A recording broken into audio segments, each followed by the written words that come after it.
Yeah, sure. Yeah, Jai Baba, please go ahead. Jai Baba, Avatar Meher Baba ki Jai. How to love God. To love God is in the most practical way, is to love our fellow beings. If we feel for others in the same way as we feel for our own dear ones, we love God. If instead of seeing faults in others, we look within ourselves, we are loving God. If instead of robbing others to help ourselves, we rob ourselves to help others, we are loving God. If we suffer in the suffering of others and feel happy in the happiness of others, we are loving God. If instead of worrying or if instead of worrying over our own misfortunes, we think of ourselves more fortunate than many others, we are loving God. If we endure our lot with patience and contentment, accepting it as His will, we are loving God. If we understand and feel that the greatest act of devotion and worship of God is not to hurt or harm any of His beings, we are loving God. To love God as He ought to be loved, we must live for God and die for God, knowing that the goal of our life is to love God and find Him as our own self. Avatar Meher Baba ki jai. Tar Meher Baba ki Jai. Thanks, Praveen, and apologies, Ashok, for letting him read. Hey, Oh, will you? there's no apologies. Everybody should. This is a part of the Baba's family, so No, no, the apologies is more because I think you're also very attached to that, and I know you are the it's one. You are the one that's always on time. I appreciate that as well. for a Uh, difference. I'm listening, so it's good.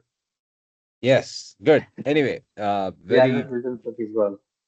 yeah, yeah, very good morning to all of you, and hi, Kama. So we'll just start by looking at where we are, and then let's start off with part six.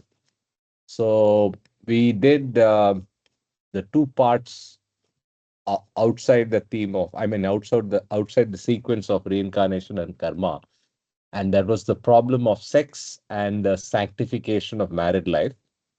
That was after we understood in part five about the alternation of female and male births and the role of I mean the role of female and male births and so on in part five. So now we take up part six, and then we do part seven. There are seven parts in reincarnation and karma. So let me just read the subtitles and then we'll get straight to uh, the reading. The subtitles in this chapter are Incarnations Governed by Law of Karma. Karma persists through mental body, mental and subtle bodies, formation and continuation of ego mind, stored impressions determine conditions of incarnation, game of duality, claims and counterclaims created by give and take, karma of interference, responsiveness of souls, freedom to choose, and fate, becoming master of own identity, two kinds of karma. True karma begins with distinction between good and bad. That's good and bad, not goods and bad. Comparison with law of cause and effect, and law of karma maintains moral order of universe, and law of karma is an expression of justice. One thing that jumps out here is Baba never talks about something that a lot of other masters and including in general Vedanta and general karmic related spiritual schools of thought talk about free will. Baba doesn't talk about free will at all. And you'll see a small reference in this chapter where there is this subtopic called freedom to choose and fate, right? So that's how small a place that free will is relegated to. right? That's all you'll get about free will ever. And I think upon reflection and over time, I'm very convinced with that that relegation and that lack of importance to free will, because it's all scripted. It's at a level we are just going through the motions. Um, there's nothing like free will at all, right? That's just thought before we jump into part six. Any other thoughts and Yeah, questions? and two kinds of karma. That will be interesting. Yes, correct. That also we'll look at. Any other thoughts and questions before we get started? Dr. Kama has been silent. Yeah, Kama, I saw your photographs. So Vidya was in uh, Vidya and Himal were in Mehrabad, looks like. So I'm glad. Jai And Baba. Ranga also. And Ranga. Oh, I didn't see Ranga's pic. I was I going to spoke to ask. Ranga. And I heard him. I spoke to Kama. I heard him. Okay, okay. Very good. Jai Baba. Yeah. Very good. Jai Baba. Okay then. So let's just jump into reading and Ashok ji up. By the way, just wanted to add a little fun fact. Kama is becoming the monk who sold his whatever Manhattan and gone into sort of silence. Yeah. The monk who sold the Ferrari, he never drew. He never drove. Yes, and he and he's No, gone. no, no, no. No. Let me rephrase that. I think I told Ashok also. I said the monk who didn't buy a Ferrari. Yeah, Okay, that's better. Ah, okay, okay. it's better. Okay, that guy went to Harvard, went to law school, bought a Ferrari, then he got it. So I didn't have to go through all that. So Yeah. anyway, I can say sadhu with a smart card. Okay, let's put it that way. Forget about Ferraris, man. Okay. Chalo, Jai Baba. Whatever. Jai Baba. Jai Baba. Okay. Okay. Ashok ji, part six. You want to start? Yes, definitely. Please. Jai Baba. Star Meher Baba ki Jai. Part 6, the operation of karma through successive lives. In the successive incarnation of an individual soul, there is not only a thread of continuity and identity manifested in personal memory and revived in the case of advanced souls, but there is also an uninterpreted reign of the law of cause and effect to the persistence and operation of karma. Oh, what a beginning. And the subtitle is Incarnations Governed by the Law of Karma. So just on that note, again, the word karma and law of karma is very, very rarely used by Baba. Obviously, there is a very big logic for it because Baba uses the term sanskaras instead, right? So this is one of the few places where karma is used, and karma, I think, I again have been thinking and the as what should I say? I've reached the point where I know why that is so, right? So karma is in Baba's vocabulary and Baba's semantic ontology, he leaves karma to stand for probably more just limited to action, whereas sanskaras are much broader, and sanskaras are actions, words and deeds. I mean, thoughts, words and deeds. Yeah. Can I read it again, the first line? Sure. And Kama, what do you think about that? That's what your assessment is too. Any other thoughts on that, on karma before we go?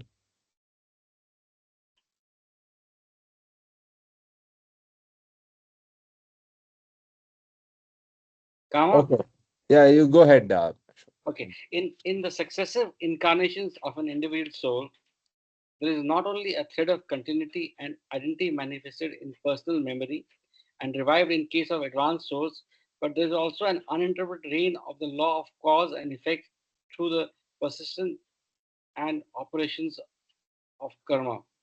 The successive incarnations, with all their particulars, are closely and unfailingly determined by rational law, so that it becomes possible for the individual soul to mold its future through wise and intelligent action. Should mold be MOULD? I don't know. Yeah, you're right. Okay. The actions of past lives determine the conditions and circumstances of the present life, and the actions of the present life have their share in determining the conditions and circumstances of future lives. Successive incarnations of the individual soul yield their full significance only in the light of the operation of the law of karma. Next subtopic is karma persists through mental body. The intermittent incarnations in the gross world are only apparently disconnected. Karma persists as a connecting link and determining factor through the mental body, which remains a permanent and constant factor through all the lives of the soul. The law of karma and its manner of operation cannot be fully intelligible as long as the gross body and gross world are considered to be the only facts of existence. Karmic determination is made possible by the existence of the subtle and mental bodies and worlds. Mental and subtle bodies, the next subtopic. The plane on which one can possess physical consciousness is the gross world. The planes on which one can possess consciousness of desires are in the subtle world, and the planes on which the soul can have mental consciousness are in the mental world.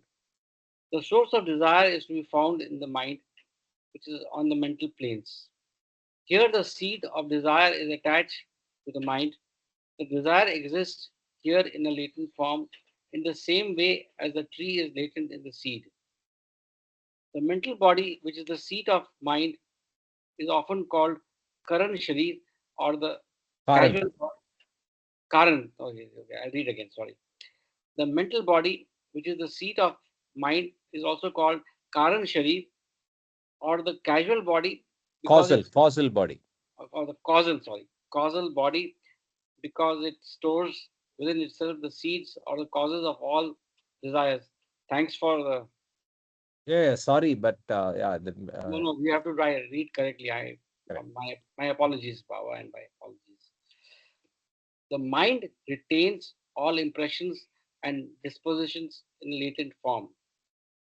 The limited I or ego is composed of these sanskaras. However, the actual manifestation of sanskaras in consciousness, as expressed through different mental processes, takes place in the subtle body. Any discussions or thought points? Yeah, I think so. This is a very key fact, right? So the fact that sanskaras reside or persist and live in the mental body, and that's where it is moving from body to body, as in the gross body to gross body. And yeah, so the previous paragraph talks about how without recognition of the fact that there is a gross body that is temporary. Without that, we can't understand the whole play of sanskaras. So, yeah, we can continue. I had a small, I had a small doubt here. Sure. The last sentence reads that, however, the actual manifestation of sanskaras in consciousness, as expressed through different mental processes, takes place in subtle body. Uh, I was of opinion that the actual expression of the sanskaras takes place in the gross body, right? Why subtle body is used? Like anything that can be explained in this manner. I'm a bit confused in Uh, this yeah, sentence, on good, this sentence. good Uh, question. Good question. Can I just give a little Yeah, go perspective? ahead. So what Sure. happens? What I understood is that the when we die, the gross body, we just change the gross body, but the impressions or the memory is carried forward in the mental and subtle bodies. This is what we learned, or I think we read somewhere in Listen Humanity. There's a chapter on death and its stages, and any also elsewhere.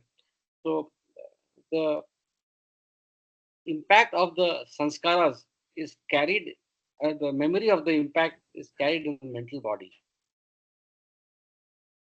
Is one thing that, so the actual manifestation of sanskaras in consciousness as expressed through different mental processes take place in the subtle body.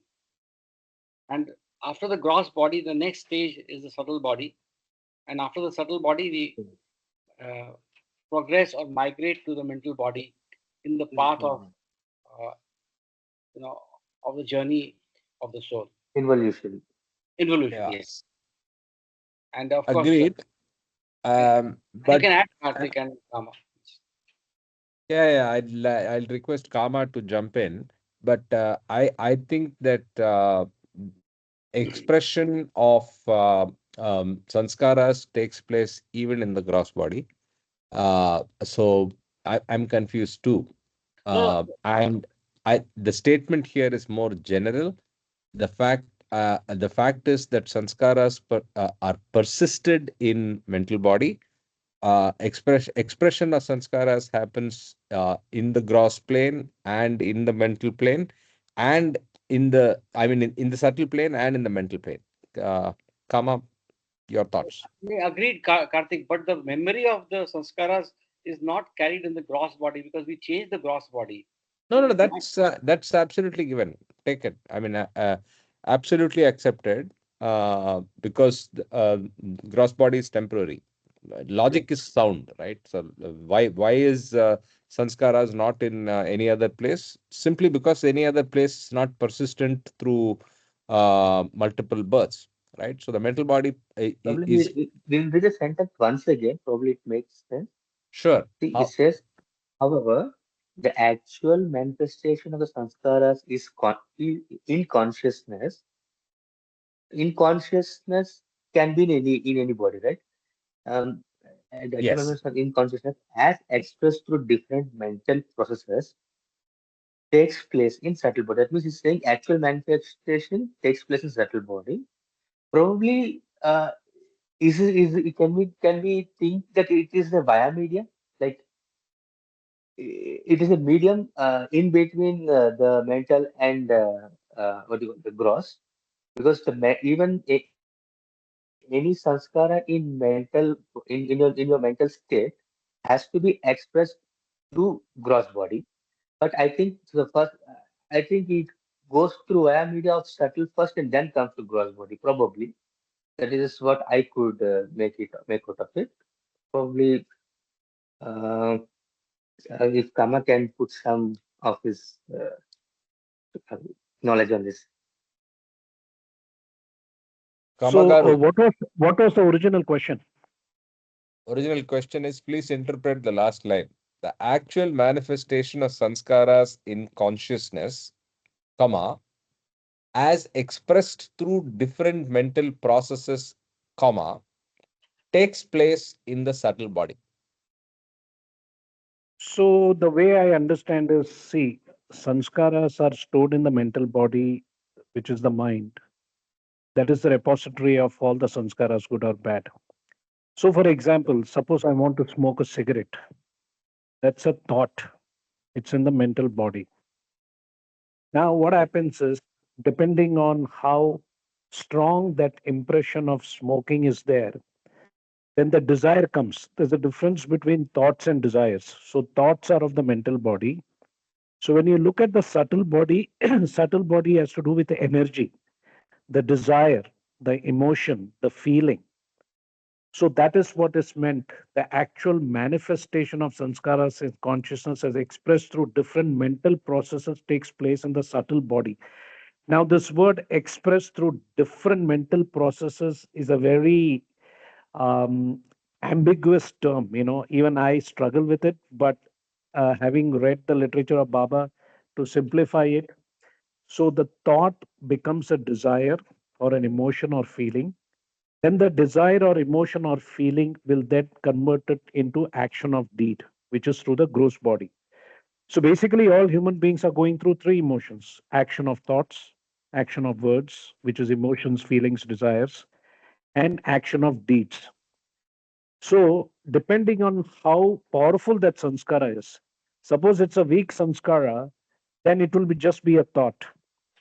But then, if it is a strong sanskara, it will be manifested as an emotion or feeling in the subtle body.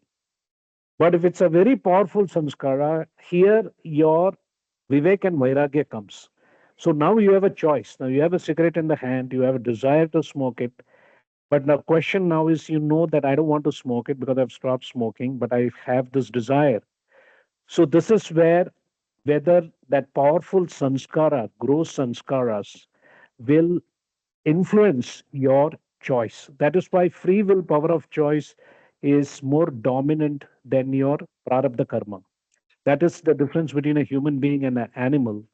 So that is where Baba says, like, when you get a bad thought, think about me, or you do it tomorrow. Like when you have a good thought, do it now. So that is what I feel, that this actual manifestation of sanskaras in consciousness. So the manifestation can be in energy form. It doesn't have to be in material form, because first you have to go through the mental body as a thought, then the subtle body as a desire or feeling, then convert it into an action of deed through the gross body. Jai Baba. And see, the sanskara need not only obtain manifestation when it converts itself to a deed, correct? See, The, Yes. what is happening is sanskaras are of three kinds. We know that because thoughts create, mental sanskaras, words create subtle sanskaras, and deeds create gross sanskaras. So the sanskaras themselves depends on what medium you're using, because the material body is basically gross, subtle, and mental, as we know. So it can. So, for example, what is known is that when you are in not the involution planes, suppose we are all in the gross plane going through reincarnation, the gross body is used for directly to experience the gross impression, the action of deed, whereas the subtle body and mental body are indirectly used. When you go into the planes of involution, according to God speaks, so between the first and fourth plane, you will be using your subtle body directly and the gross body and mental body indirectly. And when you are in the fifth and sixth plane, then you are directly using your mental body and indirectly using your gross or subtle body. So that's something you need to read in God Speaks to get much more elaboration on that. So depending on what plane you are in, that particular body will be used. So right now, we are using our gross body directly for expressing both, directly the action of deeds, basically. So that is what I've understood. Jai Baba. yeah, I think that was helpful, Praveen. That yeah, that's really clear. Yeah, that's really helpful. It really clarified everything. That's thank you. Thank you.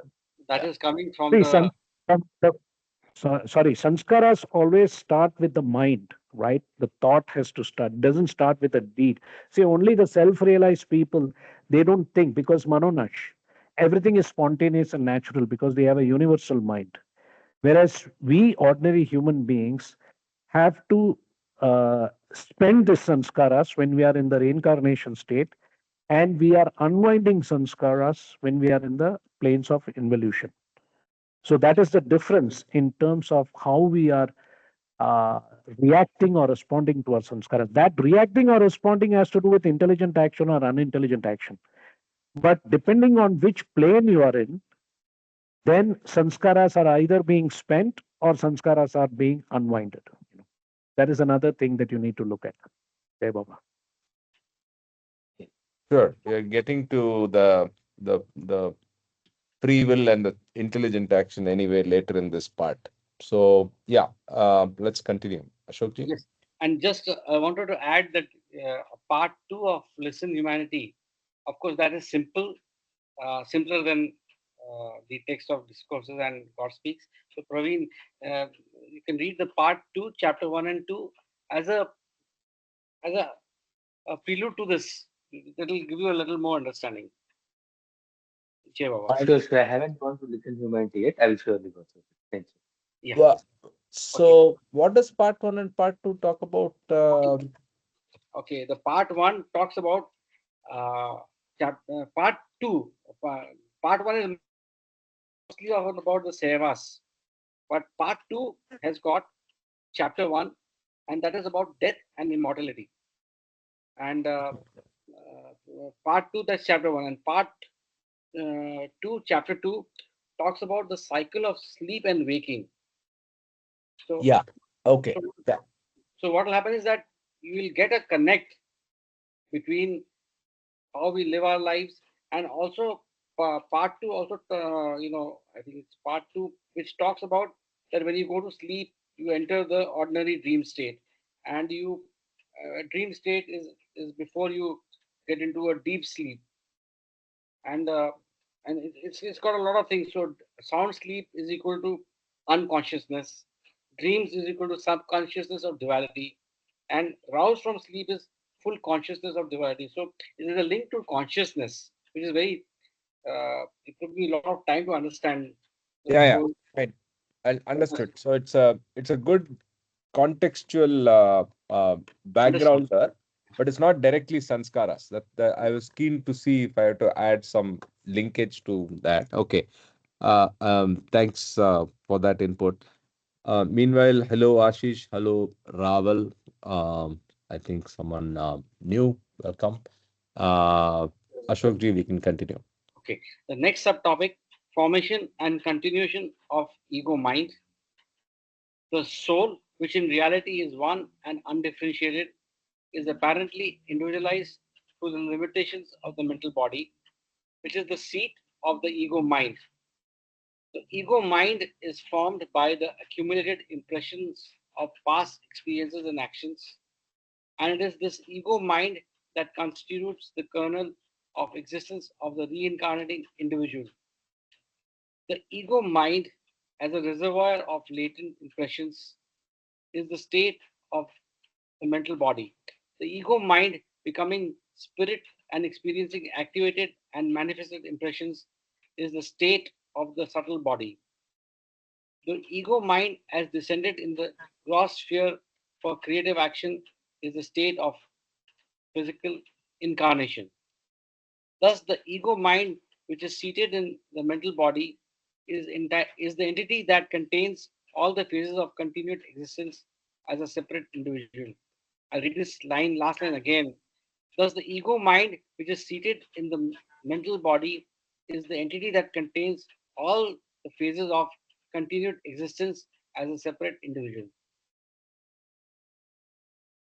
The phrase I love is it is the ego mind that constitutes the kernel of the existence of the reincarnating individual. And let's not forget, uh, this is a key word, right? Individual, so I mean, individualization or individualized soul. Now, that's again a very unique phraseology that Baba uses, which I mean, which is uh, very interesting, and something that takes time for you to understand why he's using that, right? It's a persisted individuality that continues through births, and in fact, even through God realization. And I mean, I don't want to go there now, but yeah, let's continue. If I can add Kama's phrase, different strokes for different folks. I mean, it's different for everybody, right? Is that what comes out from that? Or I'm not sure about that, but okay.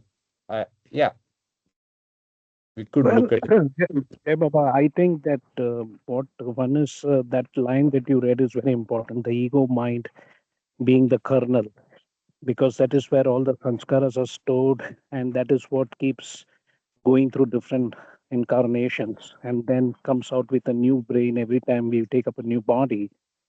Apart from that, as soon as the whim happens, the drop soul, which is separated from the oversoul, starts to develop consciousness. We know that is the whole evolution of consciousness. So that time, the bubble is making that drop soul as an individual consciousness.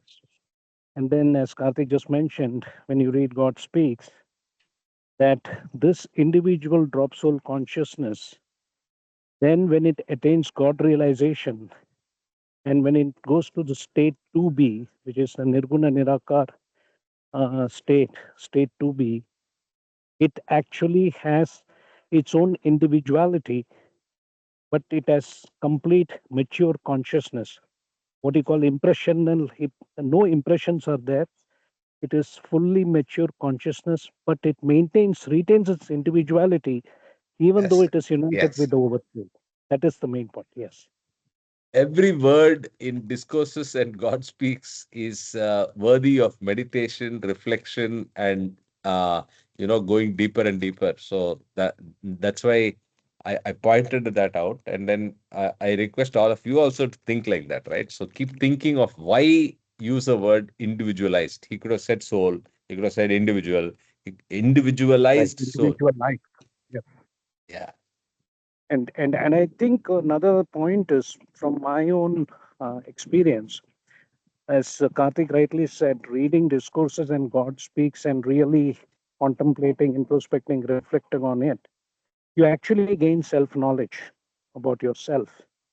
Then the only question remains is how well we use the self knowledge in our day to day life, so that we become, we reach nirvana or nirvikalpa samadhi, whatever that is. But yes, I think the beauty about discourses and beams and new humanity and God speaks is it gives every individual in the world, the 8 billion people, the knowledge that is required today to navigate this very turb- so-called turbulent.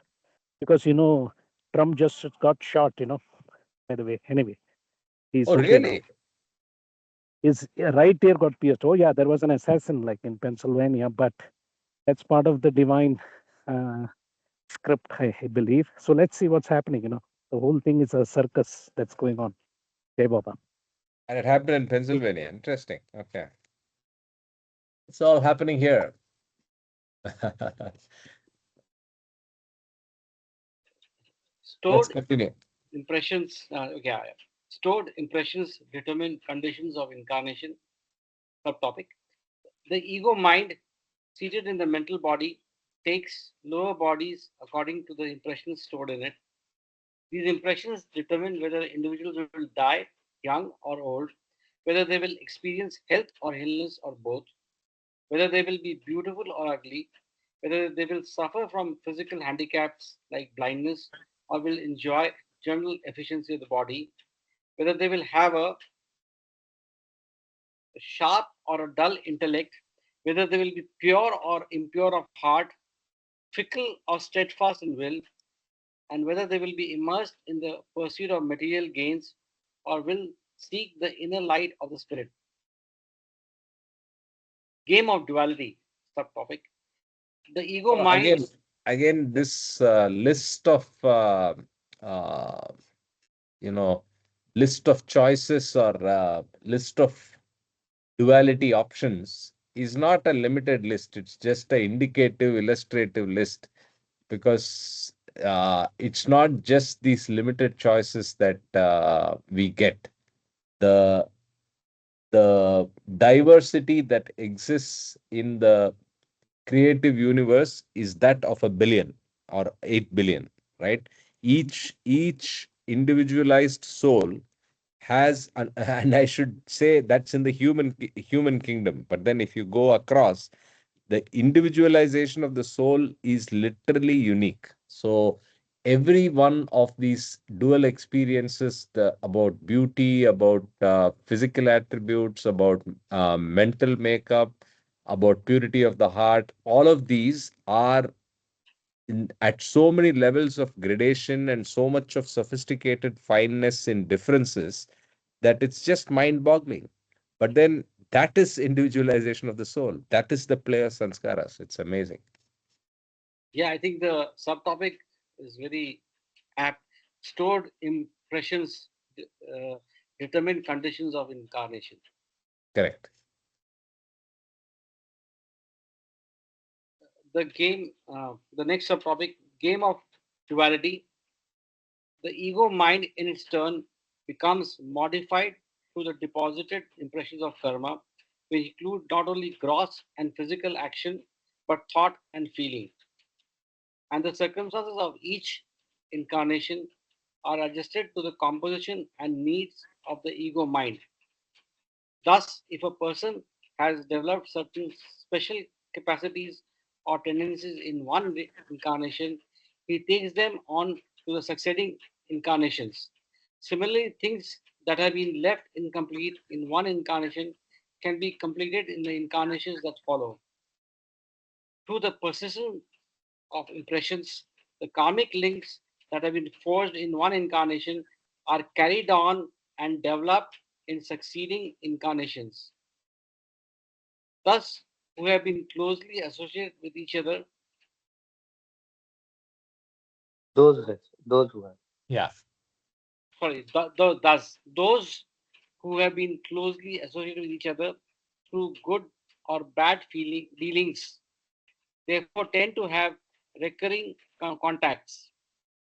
Thus, the game of duality is carried on long enough to gather so much experience of the opposites of that soul out of the fullness of its experience, eventually becomes ripe for dropping the ego mind and turning inward to know itself as the oversoul.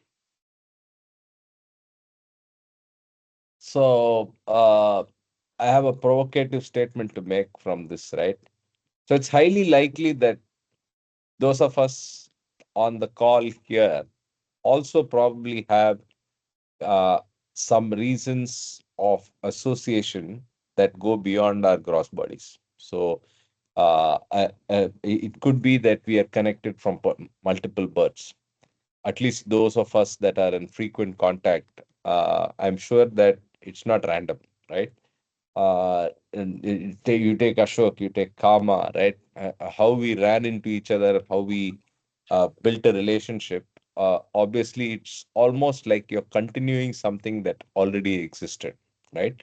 And it's never random. Rightly said, and the people with K have got some significance with me. Karthik, Kama, Kumud. Oh, okay. Now I get it, huh?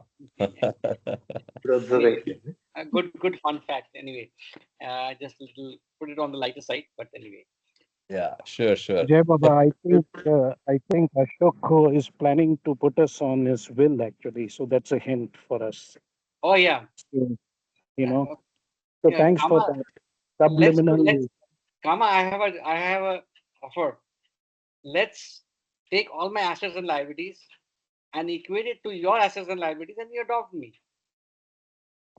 अरे यार छोड़ो ये assets और liabilities की बात संस्कारास की Majak, बात करते हैं. majak. Sorry. Uh, we are Majak. we are we Okay. are figuring out we are figuring out the big deal. Yes, Why worry about the small deal? yes, absolutely. ये सब यहीं रह जाएगा. You're Yes. right. These sanskaras See are the actual the assets and liabilities, as Baba explained. Those are Yeah, our that's assets and liabilities, that's what which I'm need Sorry. to saying. be So redeemed. we are fighting the a small subsidiaries balance sheet and fighting the P&L there. The real Yeah, correct. consolidated public company, which is on top, we are letting go. Let's talk, focus on that. Yes, pardon my accounting mind. Sorry. Yeah. Anyway, we can rotate the reading. Hi, Ashish. You're in a position to read. You can read for a while. It's been a while. Yeah, yeah, Thanks, sure. I wanted to Karthik. make a comment here, Jay Sure, Baba. I want Kama. Before that, Jai Baba. Go to ahead, Kama. remember the subheading game of duality. God. So God. So God is only a word, right? And it's an acronym that can be expressed in many different ways. I use the word G to G, God to God. God plays B to not B to B. In the spiritual existence, he plays G to G, God to God, which is game of duality to get over duality.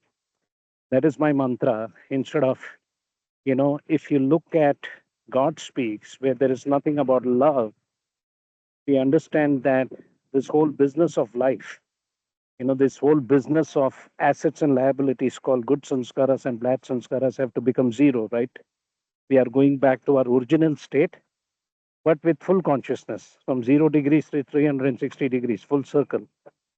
So that is the game of life. That is why Baba calls it as a divine sport. Of course, that expression, different strokes for different folks.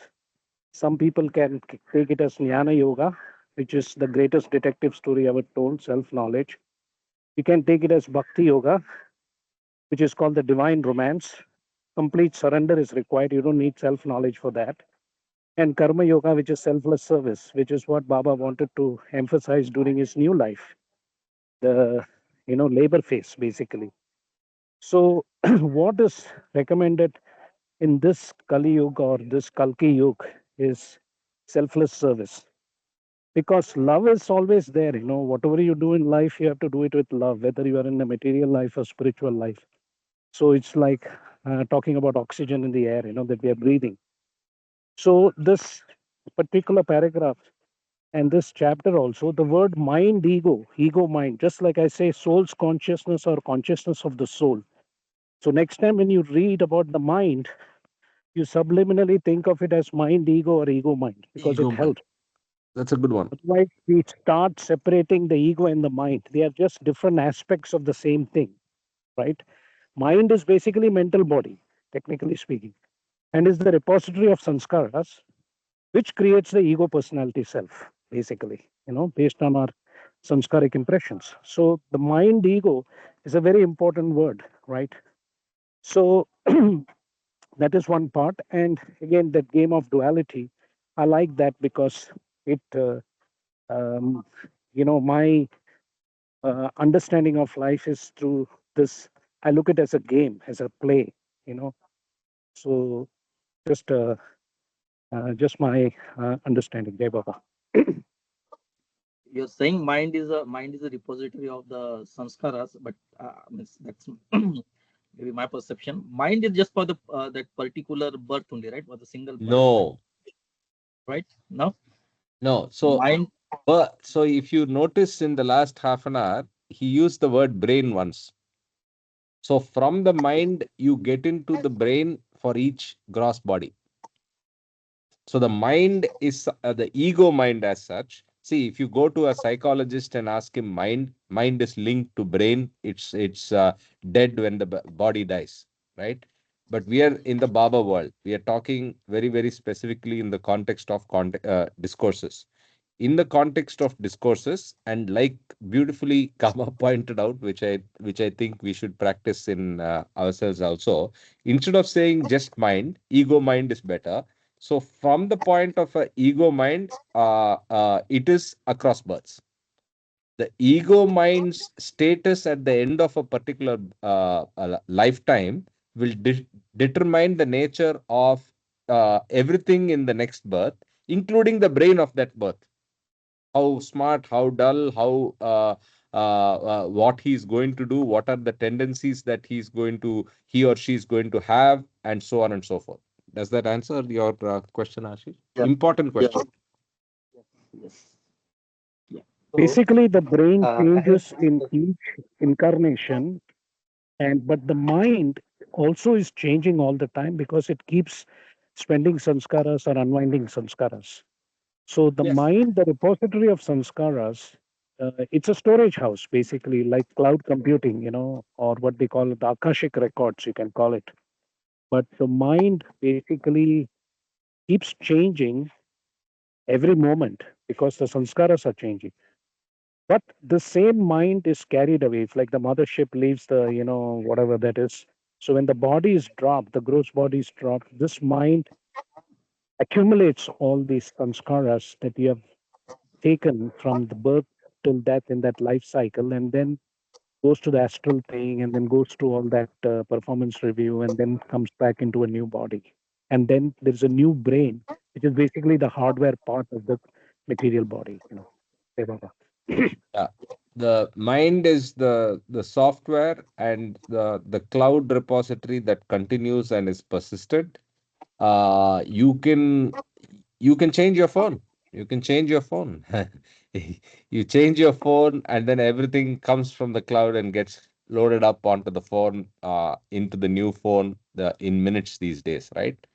So that's probably an analogy of ego mind. Ego mind is the one, your individualized email ID that is holding up all your cloud data is the ego mind, and the specific reference of that in your phone, when the new phone gets comes to life with all the data of the past, is the sanskaric imprint getting captured in that phone. So that's a good way of looking at it. But there is a hardware.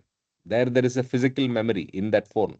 That's the brain, right? This is a good But example. what Even is though we that? are upgrading our phone from iPhone 12 to 13, 13 to 14, but the data remains like it is Exactly the coming same. from the cloud.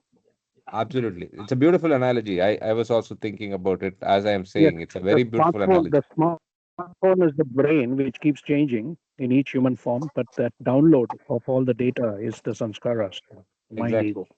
So the Yes. Android backup or the iCloud backup and the stuff that's sitting in the cloud about you, which gets added into the phone, is your sanskaric imprint, right? So that's coming from the ego mind.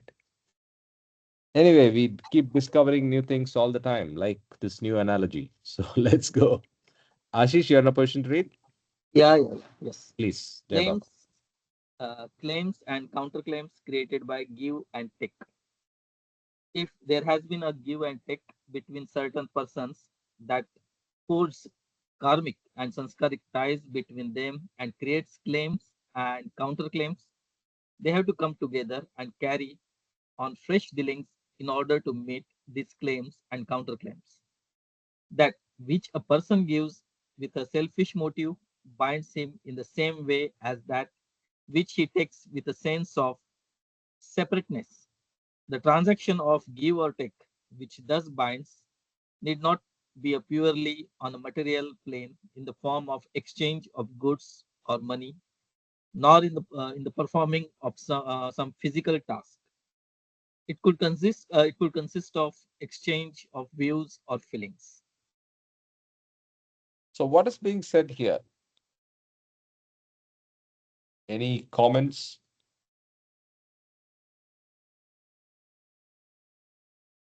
So why is the word claim and counterclaim used here? That's what I'm struggling with. So a give and take I can It's get. basically it's the claims and counterclaims is suppose owe you money, okay? Counterclaims. It's like debit and credit, like kind of thing. So it's basically claims and counterclaims is the sanskaric exchange that we do in our relationships in different lifetimes. That is why we keep meeting the same souls in different lifetimes, depending on what sanskaras we are working on. So that is the analogy for that. Okay. Okay. Jai Baba. Karma of interference. If a person pays respect to scent on the higher planes of consciousness, he creates a claim against him. The saint who is still crossing the inner planes and treading the spiritual path must then carry, carry, carry and give such help as will bring the person paying respect to that point on the path which he himself has reached. Paying respect to an advanced soul thus amounts of karma of interference. Though respect as such is a good thing to receive, in receiving it, the advanced soul may have to halt on the spiritual path until he has helped the person who came to him and paid respect.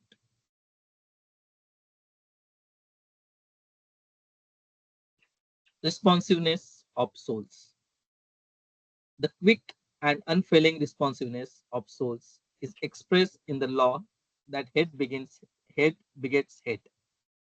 lust begets lust, and love begets love.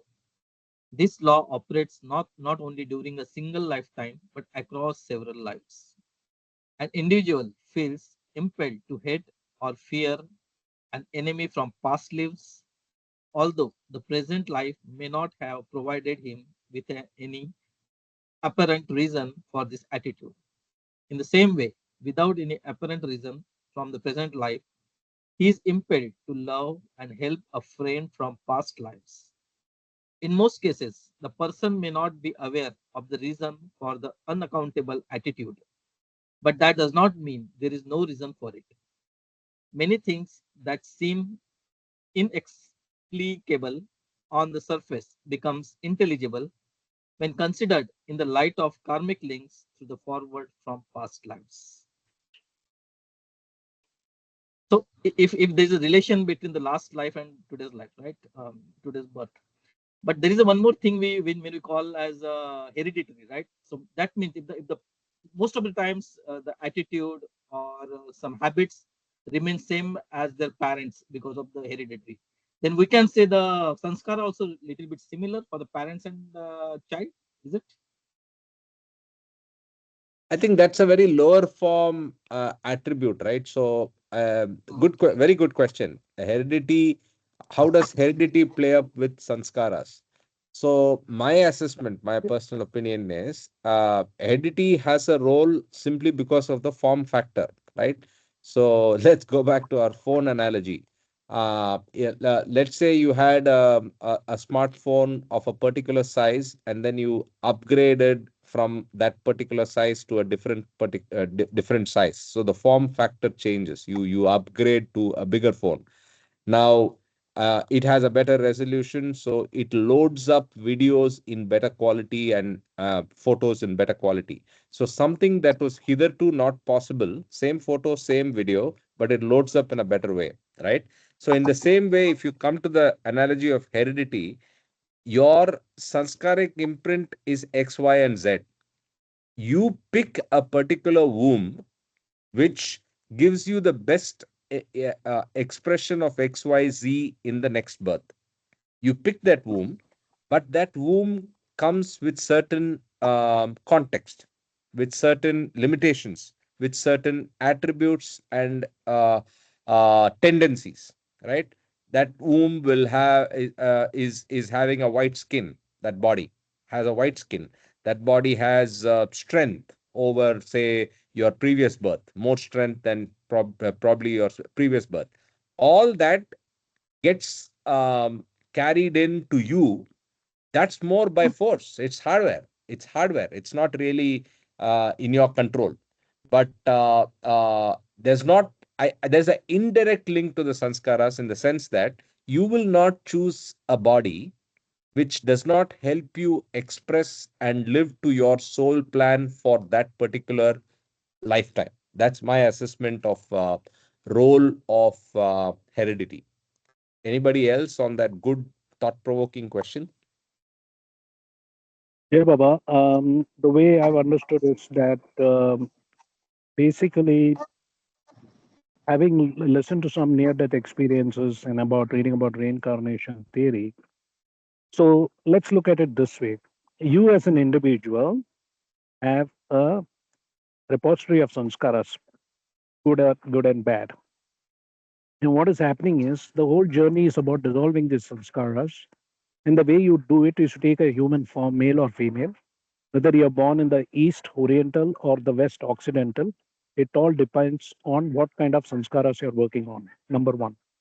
So the game plan is like before you take birth, as you said, you before you choose the womb or the family that you want to be born, you first make a performance review of your what will be your next life should be about. What are the sanskaras that you need to work on? And then accordingly, you are helped by these so-called angels, agents, and all that stuff to choose that family. And lot of times, most of the time, you are actually going back to the same family or friends and family circle. So it's like almost like a soap opera. You have heard of stories where the grandson becomes the grandfather or grandmother to that same child or something. Brothers, sisters marry in a different lifetime. So there is this whole soap opera going on where different members of the same family will play different roles in different life cycles. And each one is basically helping mutually. You know, that is the secret sauce is that with the grace of the guru, And understanding, having the self knowledge, you understand that everything that is happening is for a reason, and that is for to dissolve the sanskaras. So when it comes to hereditary, of course, because as you said, the hardware that you have, even sometimes when you have cancer, it is a way of accelerating the reincarnation process or dissolving samskaras. Cancer comes to people who have no bad habits, but it happens.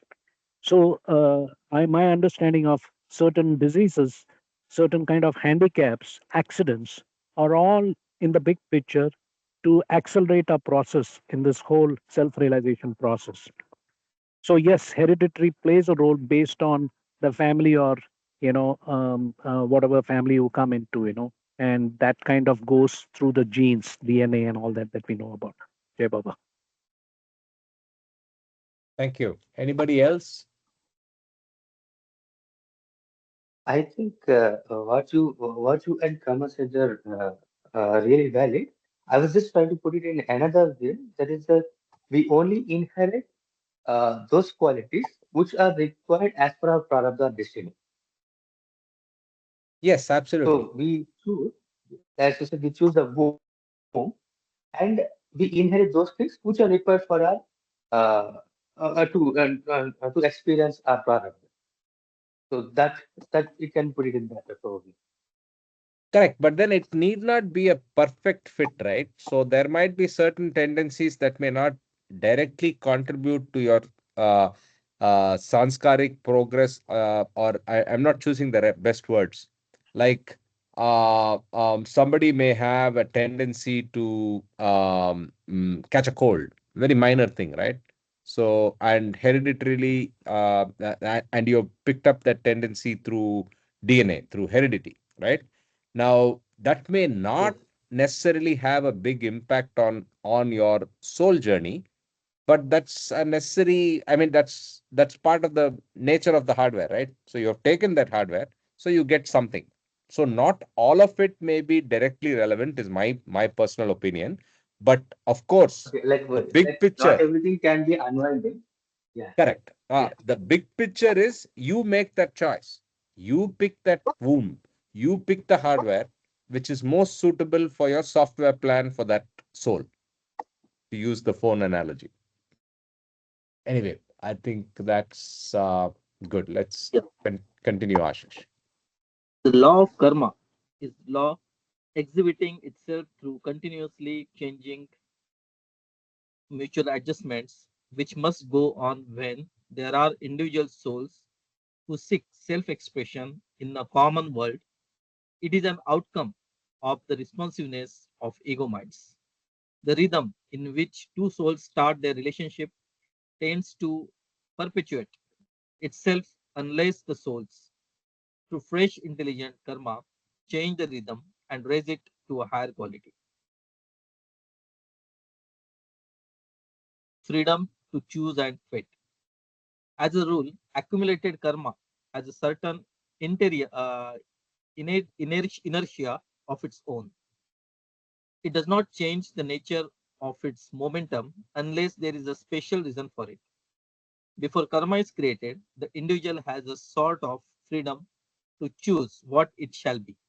But after it has been delineated, it becomes a factor that cannot be ignored and that either has to be expended through the results it invites or uh, counteracted by fresh and appropriate karma.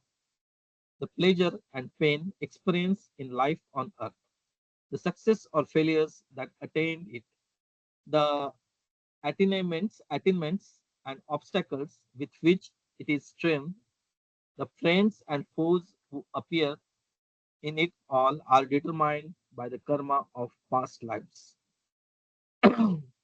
Karmic determination is popularly designated as fate. Fate, however, is not some foreign and oppressive principle. Fate is man's own creation, pursuing him from past lives, and just as it has been shaped by past karma, it can also be modified, remolded, and even undone through karma in the present life. So again, there are limitations to that. You cannot undo all your karma and all of that, but that's for another day, I think. Yeah. Ashish, I That's just with the wanted help to of a add that guru. the last subtitle was freedom to choose and fate. Okay. Yeah. Yeah. Praveen, you said something. I was saying like you can only unwind everything with the help of a guru. Yeah, yeah. So that is like the pass, the golden pass, the VIP pass. Yeah. Yeah. Otherwise, in the process of unwinding, you'll also be adding some more. Y- Yes, yes. That is one shot. One shot you get and you finish everything. Yeah. Becoming master of own destiny. Just as the nature of karma in earthly life is determined by impressions stored in the ego mind, the impressions in turn are determined by the nature of karma in earthly life. The impressions in the ego mind and the nature of karma are interdependent. Karma on earth plays an important part in shaping and reshaping the impressions in the ego mind, and giving it momentum that decides the further destiny of the individual. It is in the arena of earthly existence that creative and effective karma can be expressed through the medium of the gross body. Proper understanding and use of the law of karma enables man to become master of his own destiny through intelligent and wise action. Each person has become what he is through his own accumulated actions, and it is through his own action that he can mold himself according to the pattern of his heart, or finally emancipate himself from the rigor of karmic determination which governs him through life and death. So even emancipation and from the reign of karmic determination is only through his effort, right? Only through his actions, right? And there the role of grace of a perfect master or avatar is very prominent and life changing. Not life changing, what should I say? Path changing. Life is so limited in the bigger context. Also, I see that we can rotate reading. We have we have another half an hour to go. So, Mahu or Sanjay ji. I'll Sanjay ji, you already started driving? Yeah, Praveen, you can read as well. I I can read. can read too. Okay, so Praveen and then Mahu. Yeah, Praveen, you can start. Jai Baba. Sure. Jai Baba. Two kinds of karma. Broadly speaking, karma is of two kinds: that which binds and that which helps towards emancipation and self-realization. Good as well as bad karma binds as long as it feeds the ego mind through wrong understanding. But karma becomes a power of emancipation when it springs from right understanding and wears out the ego mind. Right understanding in this respect is best imparted by the perfect masters who, who know the soul in its true nature and destiny, along with the complications created by karmic laws. Uh, I think this is what we have been speaking broadly, isn't it? Yeah, yeah, correct. Go ahead. Uh, Screen as yeah, Yeah, yeah, sorry. Yeah. sorry. The karma that truly counts comes into existence after a person has developed a sense of distinction between good and bad. During the first, I think this is the next paragraph, sorry. True karma begins with distinction between good and bad. The karma that truly counts comes into existence after a person has developed a sense of distinction between good and bad. During the first 7 years of childhood, the impressions that are released for expression are very faint. They also entail a consciousness of world correspondingly. less responsive to the distinctions of the world. Therefore, the actions of children under 7 years do not leave any strong or effective impressions on the ego mind, and they do not play any important part in shaping their future. True and effective karma, which molds the ego mind and its future, begins after the individual develops a sense of responsibility. I'll read this again. True and effective karma, which molds the ego mind and its future, begins after the individual develops a sense of responsibility. This sense of responsibility is dependent upon a sense of distinction between good and bad, which usually draws, which usually dawns fully after one has passed the first few years of childhood. So does anybody remember what we were doing before 7 years?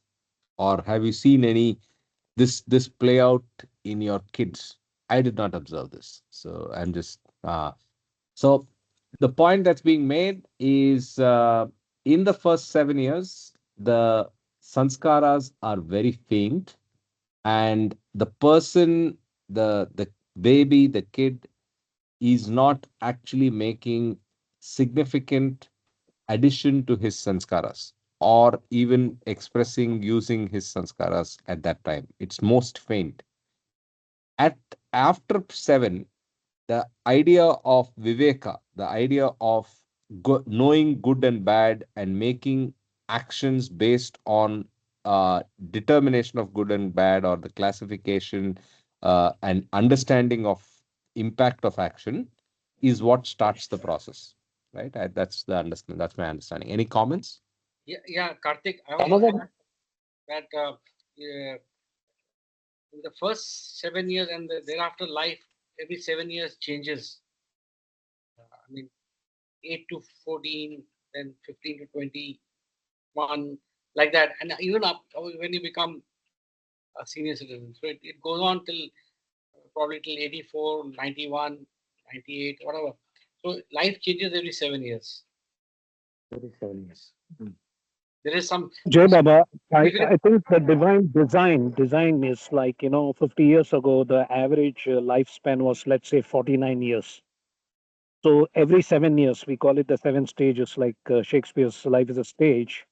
So 7 multiplied by 7 is 49. And we all know, even from child psychology, that the first 7 years of the child's upbringing is very, very important. How you bring them up, the kind of, they are very sensitive. And here Baba has said that their impressions that are expressed are very weak. So basically, they don't have the ability to discriminate at that point. So again, the Vivek and Vairagya comes through as your ecosystem, how you're brought up. And again, your Prarabdha Sanskaras are also going to work at it. But definitely the environment plays a big role, how you're brought up. So the first 7 years is actually the most important part of an individual's soul's growing up, which will determine how that person behaves in the next 6 stages of life. Hey, Baba. Exactly. This is what I was also going to say. Actually, Baba was giving us a message that you bring your child to my path in the early age itself, such that once he gets the jnana or viveka, I'll take care of him. Probably another message that we should be taking from that within 7 years of child's. So Yeah, you're absolutely. complementing the chapter sanctification of married life, where why Yeah. is what is the significance of marriage Exactly. and what is the And children. significance of having children, which is about unconditional love and selfless services. Hey, Baba. Correct. And we can even think of another way if we like in in Vedantic way of life, like in Hinduism, there was this thing called thread ceremony. In earlier days, I think it used to happen in 7 years. I am not wrong. It should happen by sanskaras. They used to say something called by 7 years, all everything would be completed. By the time child would be ready for the thread ceremony. If I'm not wrong, this is what used to happen in the early, this like early. I don't nowadays they're not following these dates perfectly, but earlier it used to be in that way. I think you're right. You're absolutely right. That's the point where you're able to expose the child to um, the religious aspect, expose him to God, and then say you're on your own now. Do the thread ceremony and get started. Yes, so you're right. I think it is 7. Maybe it can be done earlier also, but 7 is the more important thing is the principle of exposing the God to. I mean, exposing the idea of God and the values of religion and love for God, and that happens at an early stage in the Vedantic model, correct? But again, just as a very general comment, the biggest thing that we have as parents, many of us on this call are parents in parents, and the biggest thing that we can do from my reading of discourses and understanding of Baba's way is the gift of values. If we can gift the right values to our children, that's all we can do. There's nothing else we can do. Right? The only thing we need to do from a Baba perspective is the gift of values. Right? If we are able Yeah, to because you teach don't true want. values, that's it. So you're saying Karthik, that I have a you can comment take to make. Sorry, Okay, Mahu, then Ashok, then Kama. sorry. Several things. First of all, the first 7 years of the soul and its consciousness, like Baba said, is fainted. So it doesn't have a room for expression. And this is the time that his or her heart is most open to understand, and especially for spirituality. Yeah. I remember I was taking my son to Mehrabad ever since 4 years old. And Mandalis were telling me that this is the best time you're bringing him because his heart is open and he can easily accept Baba or God as it is. And they are right. So, but it's a stages by stages. We have only a certain role as a parents for the child and its growth. First of all, unlike what it said, our love for our children, it's not selfless. Baba clearly talks about Yes. this in discourses. It is not selfless because selfless means there is no question of self. Like, for example, I can say my child, I love my child. I love my child, okay? That sense of belonging, that child is mine, that itself is not selfless. And other things. But of course, through that love, we're helping them. But it's not completely, as long as the ego mind exists in any of our deeds, words, and thoughts, then it can't be completely selfless. And so these are, like, for example, between the age 13 to 16, they get bombarded, male, boy and girl, particularly boys, with a lot of sanskaras that comes and rushing into them, because that's where their adulthood from last life is coming in, and they're dazed, they don't know what's going on. So this is a time particularly to really help them. And Kartik, as far as what you said about showing them the right value, yes, but children, especially now, they're very smart, and they look at you and me as an example. They are like a sponge, okay? So I can't tell them, be honest, don't be a hypocrite, uh, don't use things that are not yours, that's called theft, and stuff like that. Uh, while I myself am not completely doing it. So that's the hypocrisy on my part. We can introduce that, but it's very important. Like, what Baba says, let your life be the message of my love and service to others. Same thing, we Beautiful. have that responsibility toward our children. Our life should be the resemble that truth and good values to them. Yeah, that's it. Yes, beautifully put Absolutely forward. Actually, we should live the life that our children will follow. That's really great thing. Yeah. correct. Ashok, Yeah, you see, children are smart and they can read, as Mahu said, whether you're honest or not in your in what you whether you walk the talk means you say something you mean it, and I would extend it to not only our children because I come in contact with many young minds, both from school and colleges. So I think we can even spread the good word about. The good values, the true values which you mentioned, Karthik, rightly to many more people whom we come in contact to. And probably they are coming in contact with their past karmic ties with us. And I know Karma also teaches a lot. And so we have an opportunity to spread the good word. absolutely, absolutely. And I loved what Mahu said. That's also very important on the nature of relationship between the parent and the child as per discourses. The and that I link up to what you said, Ashok, which is there is no difference between the 100 people in your classroom, Ashok, and your child. If you reach that point, Baba will be happy. The love and the values and the information and the exchange that you do with your uh, biological child, if you're able to do with the same equanimity, love, affection, and importance to that moment, to the whole classroom, you're actually doing what Baba wants you to do. So, I didn't Right. think that way, but thanks. I didn't ever yeah, think that way. Yeah. And in my journey of teaching, many students have become personal and they have got their personal dilemmas sorted out. So thanks. Past life karma, past life corrections, Ashok ji, we just read. Yes.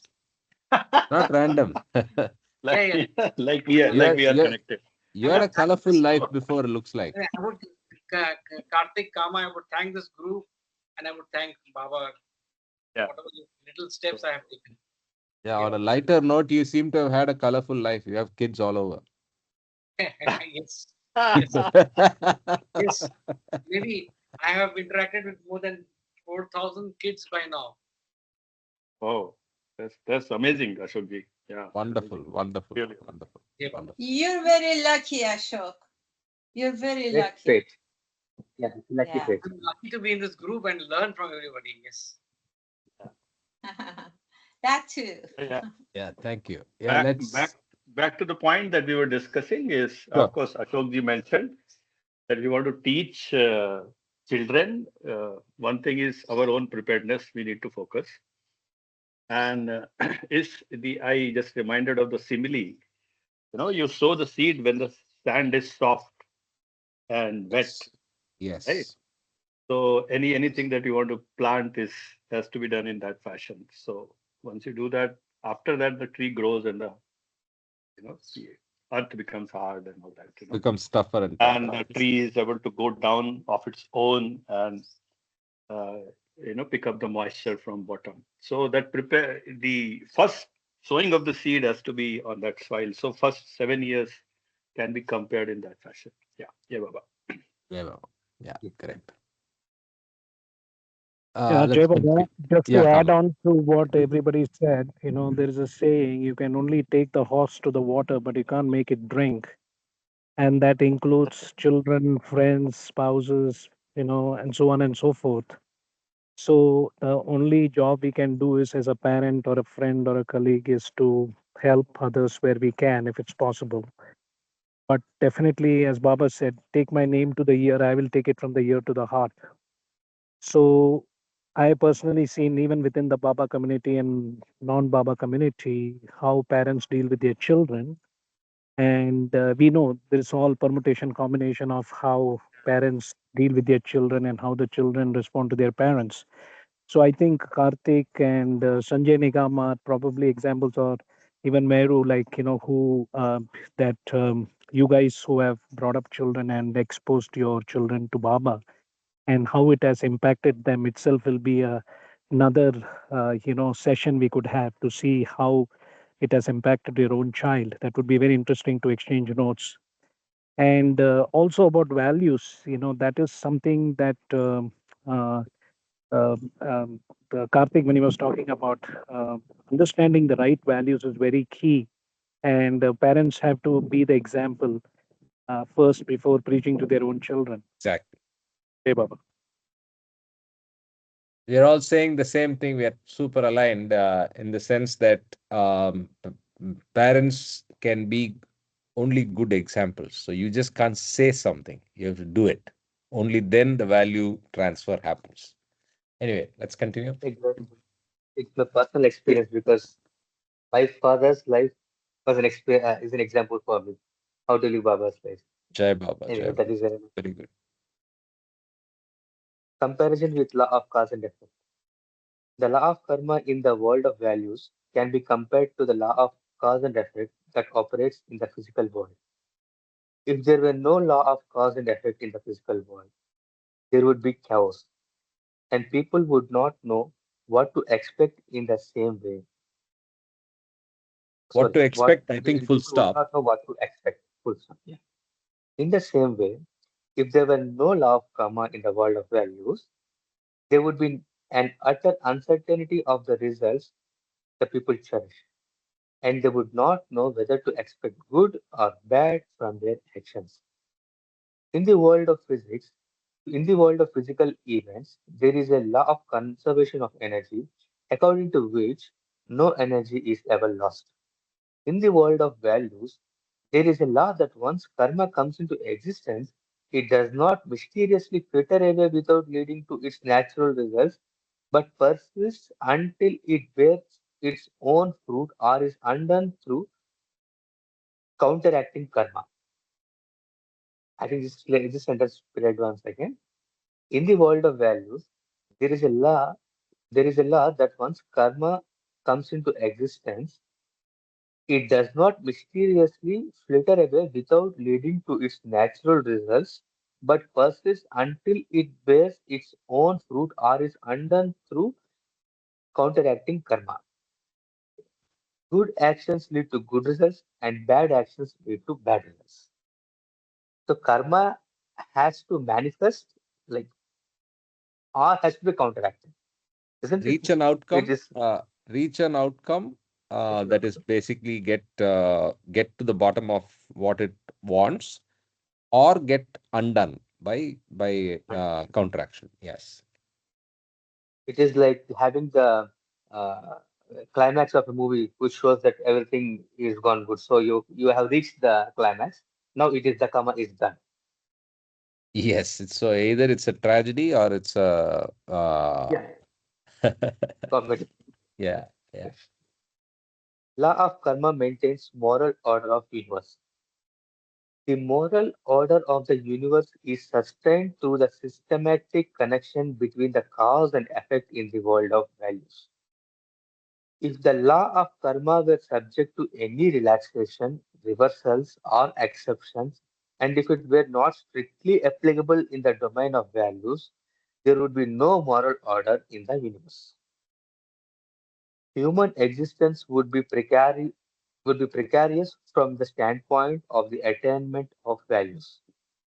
In a universe without moral order, human endeavor would be perpetually fraught with doubt and uncertainty. There cannot be any serious pursuit of values if there is no assured connection between means and ends, or if the law of karma can be set aside. The inflexibility of the law of karma is a condition for significant human action, which would be utterly impossible if the law of karma could be safely ignored or flouted. So every action has a reaction. Yeah, I mean, conservation of energy, every action has equal and opposite reaction. Yes. law of karma, and expression of justice. In its in its inviolability, the law of karma is like the other laws of nature. However, the rigorousness of the operation of karmic laws does not come to the soul as the oppressiveness of some external and blind power, but as something involved in the rationality of the scheme of life. Karmic determination is the condition of the true responsibility. It means that an individual will reap as he sows. What a person gathers by way of experience is invariably connected with what he does. If a person does an evil turn to someone, he must accept the penalty for it and welcome the consequences. Welcome the evil rebounding upon himself. If he has done a good turn to someone, he must also receive the reward for it and enjoy the good rebounding upon himself. What he does for another, he has also done for himself, although it may take time for him to realize that this is exactly so. The law of karma is an expression of justice and reflection of the unity of life in the world of duality. I think we should keep one thing in mind that though law of karma actually operate, but it's not bound to a single incarnation. It will have its it will have its effects for many.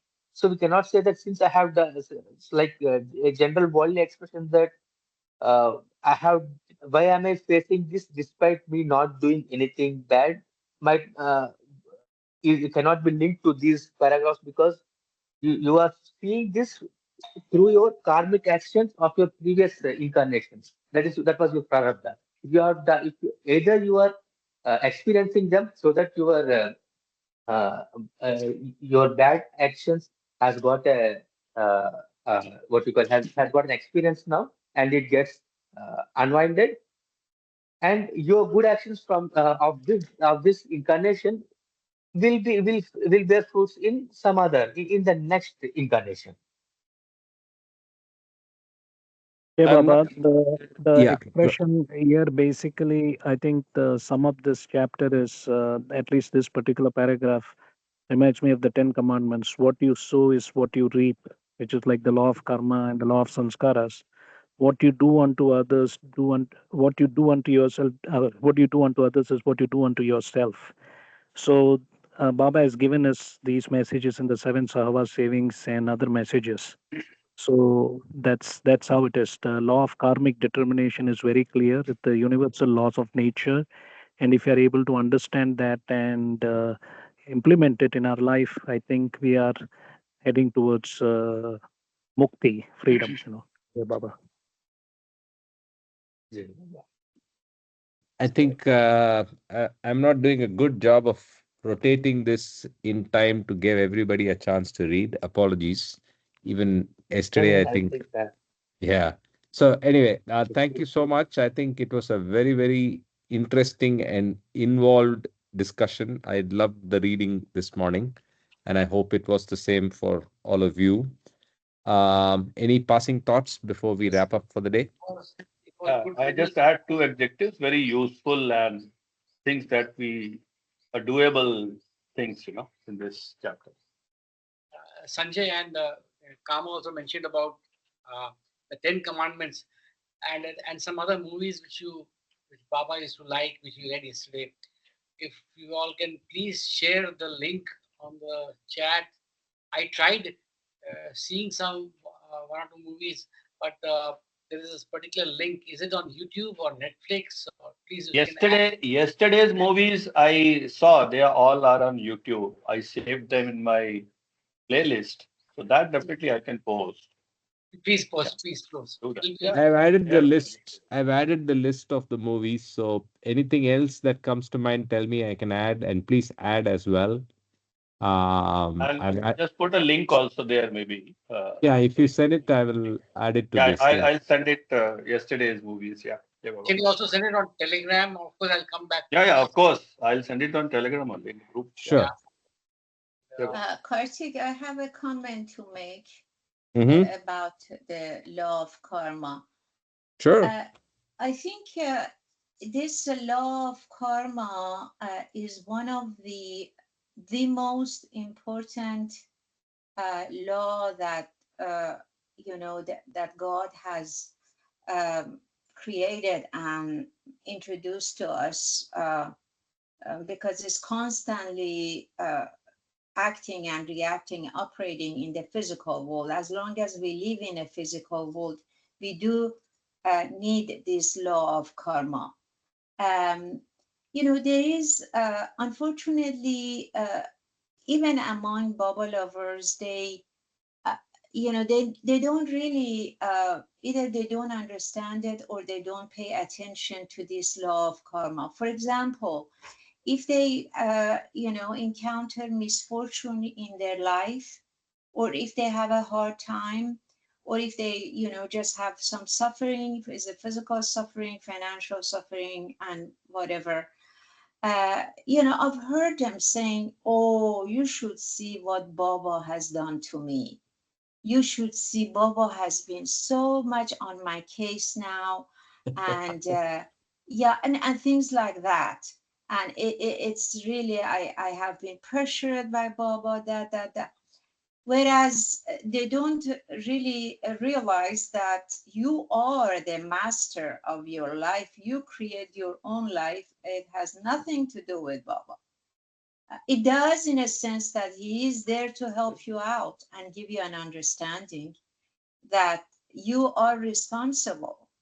And so understanding this is very important, this law of karma, because it also helps us to live a better life, live a more clean life, because it seems that we're always paying off our debts, or we're recovering from what misdeed we had from the past, or what good things we had, and that is basically we're sowing the seed for our next life. In this life, we're sowing the seed, Yes. and then this go on and on and on and on. So if we really want to just get a shortcut or something, we really need to pay attention to it. And of course, Baba says to love me, so that helps too. Very Yeah. important point in the sense that it's an occupational hazard of those in the spiritual path. And you see it all the time, right? So Right. the people just say karma as a catch-all case, right? So they'll they'll blame everything on that, and it becomes so much that it's almost an excuse for poor behavior, or it's a trigger for seeking sympathy, seeking validation, and so on and so forth, which we should stop ourselves from doing, which is a very, very, very good point that Mahu's making. If we should understand the action, the cost of actions that we are doing, we should understand the situation that we find ourselves today is because of cost of past actions. Of course, Baba can help us, but even without dragging Baba into it, blaming it on karma and getting away with doing more bad stuff or more stuff that adds to your sanskaric framework is a pattern I've seen amongst a lot of us, and including I caught myself doing it, right? So you cannot say, oh, yeah, it's what can I do? It's karma. No, what can I do? Baba is putting me through this. It's a easy trap to get into, and one has to watch against falling into it. So, Karthik, I you're, completely agree are with you you, implying Karthik. that we make it a zero-sum game where the sanskaras become or tend towards zero? Correct. Yes, sir. Yes. Thank you. All right. So with that, let's wrap up and have a great rest of Sunday and the coming week. Let's catch up next week with Arnavaz and the gift of God, followed by discourses on Sunday. Yes. Thanks everyone, and thanks Karthik. Jai Much love, Baba, Jai Baba. much love, Jai and Baba. Thank safe you. travels Jai to you, Baba. Sanjay. Bye, Very Yeah, Jai. yeah. nice. Jai Baba to everyone from Mehrabad. Yeah, Jai Baba. Who's So, in Sanjay Mehrabad? travels safe. Sanjay? Yes, Sanjay is in Yeah, Ah, Hyderabad. I'm about to leave. I was here for last 5 days. Yeah, Jai Baba. oh, good Yes. for you. Yes, Yeah. safe travels because it's raining When you heavily. live in Bombay, you can always go back and forth. Yes, yes, indeed. Yeah. Keep coming frequently. Baba's grace. Jai Baba. Jai Jai Baba. Jai Baba. Baba. See you soon. Bye.